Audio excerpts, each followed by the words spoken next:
दोस्तों, चलिए उम्मीद है अच्छे होंगे।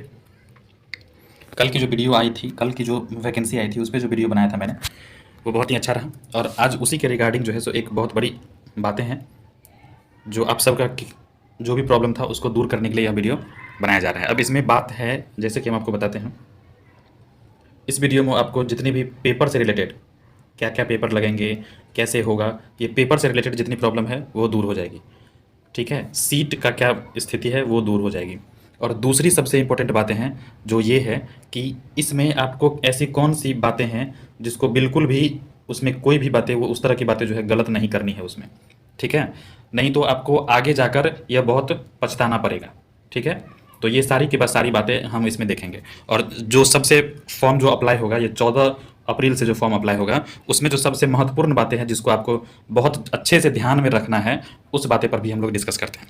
ठीक है, तो वीडियो थोड़ा लंबा हो जाएगा। हम कुछ आपको एक नोट्स है, वो नोट्स भी आपको दिखाएंगे। ठीक है, कुछ नोट्स हैं, वो नोट्स भी हम आपको दिखाएंगे, और वो नोट्स क्या है वो आपको वीडियो में आगे देखने को मिलेगा। ठीक है, वीडियो थोड़ा लंबा हो जाएगा तो उसके लिए कोई दिक्कत नहीं है, थोड़ा माफ़ कर दीजिएगा। और जो भी चैनल पे नए आए हैं वो चैनल को जरूर सब्सक्राइब कर लीजिए, क्योंकि आपको ये जो सीजीएल की वैकेंसी है उससे रिलेटेड आपको हमेशा अपडेट मिलती रहेगी। ठीक है, और आगे जब फॉर्म फिलअप जब शुरू होगा, फॉर्म फिलअप करना जब शुरू होगा, तो उसमें पोस्ट प्रेफरेंस जो होगा, पोस्ट कौन सा क्या रखें, ये की बातें जब आएगी तो ये भी आपको इसी चैनल से के माध्यम से दी जाएगी, ताकि आपको आगे कोई दिक्कत ना हो। इसीलिए आप लोग इस पोस्ट प्रेफरेंस की वीडियो जो आएगी उसको भी ज़रूर देखिएगा। ठीक है, चलिए ठीक है दोस्तों, चैनल को जरूर सब्सक्राइब कर लीजिए। बढ़ते हैं हम लोग आगे की तरफ। ठीक है, आइए हम लोग देखते हैं। सबसे पहले यहाँ पर देखिए, ऑनलाइन आवेदन की जो तिथि शुरू होगी फॉर्म फिलअप करने का, वो होगा 14 अप्रैल से, और अंतिम तिथि जो है वो है 17 मई तक। ठीक है, अब यहाँ पर डेट है 17 मई तक वो फिलअप करने की, लेकिन आपका जो पेमेंट है, पेमेंट जो है वो 15 मई तक ही पॉसिबल होगा। 15 मई के बाद पेमेंट नहीं लेगा, इसीलिए आप लोग 15 मई से पहले जरूर फॉर्म फिलअप कर ले, या रजिस्ट्रेशन या पेमेंट जरूर करवा दें। ठीक है, चलिए बढ़ते हैं आगे की तरफ, देखते हैं हम लोग इसमें पूरी की पूरी बातें, पूरी की पूरी जानकारी क्या है। इसमें जो आपका विज्ञापन संख्या होगा, जो आगे कभी भी आपको पता चलेगा, तो ये विज्ञापन संख्या है 1/2022। ठीक है, तो ये विज्ञापन संख्या आप लोग याद रख सकते हैं। चलिए बढ़ते हैं आगे की तरफ, देखते हैं।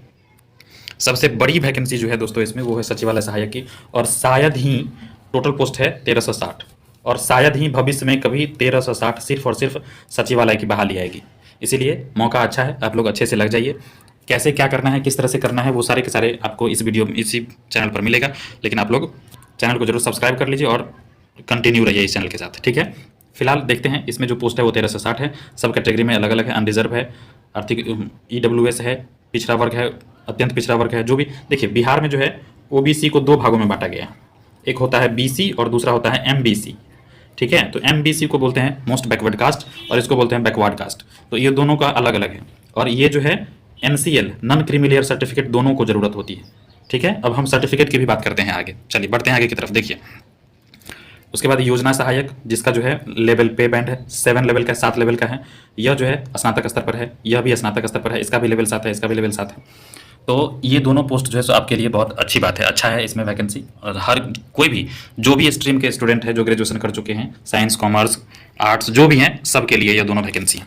ठीक है, और ये दोनों का पोस्ट भी अच्छा है। अब दूसरा है, अगला जो देखते हैं हम लोग, वो है मलेरिया निरीक्षक। देखिए यहाँ पर दिया हुआ है 3 नंबर पर मलेरिया निरीक्षक, स्वास्थ्य विभाग का है, लेवल 7 का है। इसमें है कि अगर आप बायो लिए हैं या जूलॉजी लिए हैं, अगर आपका ऑनर्स जूलॉजी है या बायो है, तो ही आप जो है मलेरिया निरीक्षक के पोस्ट के लिए अप्लाई कर पाएंगे।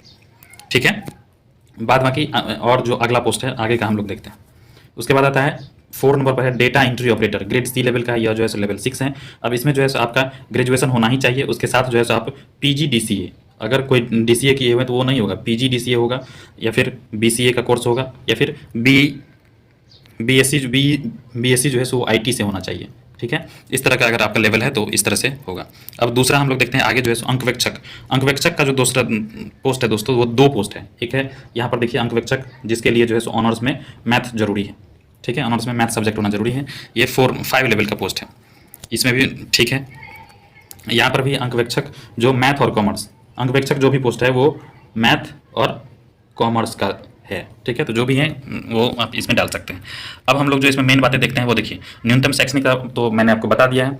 ठीक है, अब आरक्षण, सबसे मेन बातें जो है दोस्तों इसमें जो हम आपको बताएंगे अभी, वो देखिए मेन बातें है यहाँ पर अनुसूचित जनजाति और अनुसूचित जाति जनजाति, उसके बाद अत्यंत पिछड़ा वर्ग का। देखिए अब इसमें करना क्या है आपको, बिहार एसएससी के द्वारा हाल फिलहाल में बहुत गड़बड़ियां हुई, कुछ कुछ वैकेंसी आई, जैसे सीजीएल 1 आया, 2 आया, और अभी जो चल रही थी इंटर लेवल की बहाली, आप सभी को पता होगा इंटर लेवल की जो वैकेंसी चल रही थी, तो इसमें बहुत सारे प्रॉब्लम हुई। अब ये प्रॉब्लम जो हुई थी वो हुई थी एनसीएल और कास्ट सर्टिफिकेट को लेकर।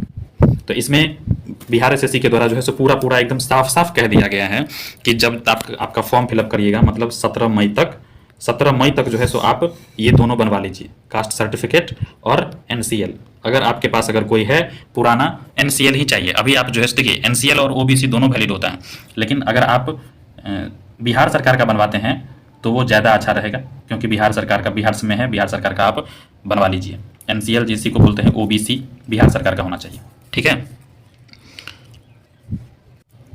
ये दोनों आप जरूर बनवा लीजिए, क्योंकि आप जब अप्लाई कीजिएगा, फॉर्म जब ऑनलाइन करने जाइएगा, तो उस टाइम में जो है सो इसका नंबर जो होता है, सर्टिफिकेट का जो नंबर होता है वो, और मतलब किनके द्वारा, बीडीओ के द्वारा हुआ है या सीओ के द्वारा हुआ है या फिर अनुमंडलाधिकारी के द्वारा, किनके द्वारा हुआ है, वो पोस्ट पद नाम मांगेगा। इसीलिए आप लोग बनवा लीजिए, अगर नहीं है तो, और अगर है तो अच्छी बात है।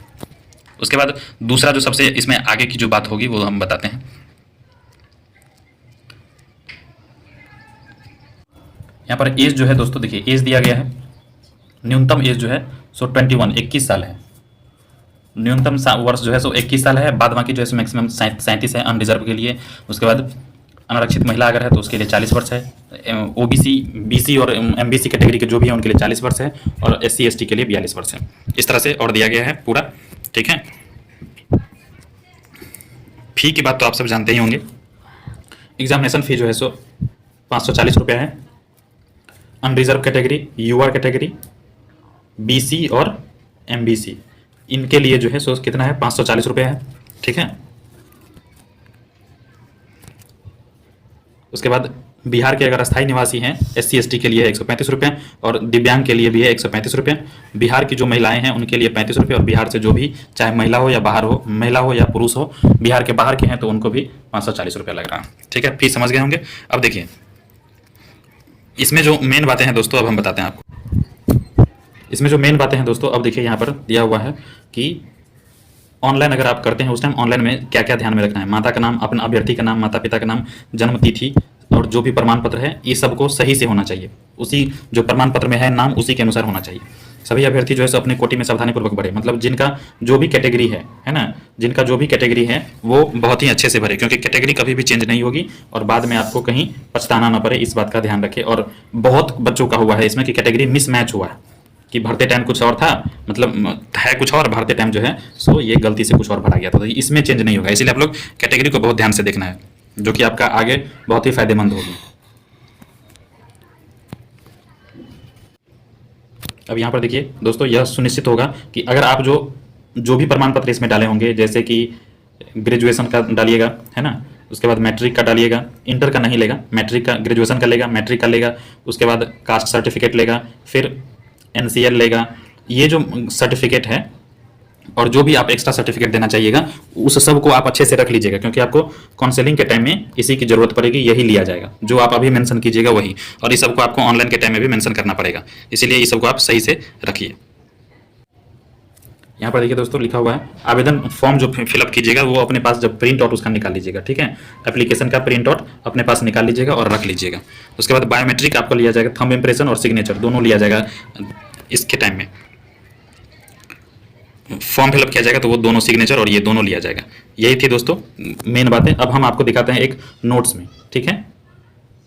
एक नोट्स है, उस नोट्स को मैंने बनाया है, उस नोट्स में आप देख लीजिए और अपने पास उसी हिसाब से लिख कर रख लीजिए, ताकि आपको आगे काम देगा, ठीक है। देखते हैं हम लोग। दोस्तों देखिए, यह है बीएसएससी सीजीएल 3 की वैकेंसी आई है। विज्ञापन संख्या जैसा कि आपको मैंने बताया था 1/2022 है, ठीक है। फॉर्म फिलअप करने की जो तिथि है वो है 14 अप्रैल, अंतिम तिथि जो है वो है 17 मई। ग्रेजुएशन चाहिए। 2 पोस्ट ऐसे हैं जिसमें एनी स्ट्रीम चाहिए, वो है सचिवालय सहायक, जिसमें अच्छा खासा पोस्ट है, और दूसरा जो है वो है योजना सहायक। इस दोनों में जो है सो एक किसी भी स्ट्रीम के अगर आप हैं तो कर सकते हैं, ठीक है। उसके बाद बायोलॉजी जो है, बायोलॉजी या जूलॉजी, जो भी अगर आप जूलॉजी किए हैं, ऑनर्स किए हैं, उसके लिए जो है सो स्पेशल है मलेरिया निरीक्षक, बाद बाकी ये पोस्ट भी वैलिड होगा। और उसके बाद मैथ और कॉमर्स के लिए जो है अंकवेक्षक पोस्ट है, ठीक है। और मैथ और कॉमर्स और बाद बाकी ये सचिवालय सहायक योजना आयोग, और बीसीए पीजी डीसीए ये जो भी किए हैं कोर्स, इसके लिए भी एक है डेटा एंट्री का स्पेशल, और बाद बाकी ये सचिवालय सहायक योजना। तो कुल मिलाकर अच्छा है। अब आपको ले क्या जाना है फॉर्म फिलअप करते टाइम, और बाद फ्यूचर के लिए जो रखना है वो ये है कि फ़ोटो, आपको रंगीन फ़ोटो चाहिए, रंगीन फ़ोटो ही चाहिए, हाल का बनाया हुआ आप बनवा लीजिए, और इसका 5 पीस जो है आप अपने पास रख लीजिए, क्योंकि आगे बिहार एसएससी के द्वारा कभी मांग लिया जाएगा तो आपको कोई दिक्कत नहीं होगी, ठीक है। दूसरा है कास्ट सर्टिफिकेट। देखिए कास्ट और एनसीएल सर्टिफिकेट आपको अप्लाई कर, जब आप फॉर्म अप्लाई करिएगा उस टाइम आपसे मांगा जाएगा आप कौन से कास्ट के हैं, तो कास्ट सर्टिफिकेट दीजिए। और अगर एमबीसी या फिर बीसी ये दोनों कैटेगरी में अगर आप आते हैं तो उसके लिए नॉन क्रीमिलियर सर्टिफिकेट जिसको हम लोग ओबीसी कहते हैं, ये होना चाहिए बिहार सरकार के द्वारा, ठीक है।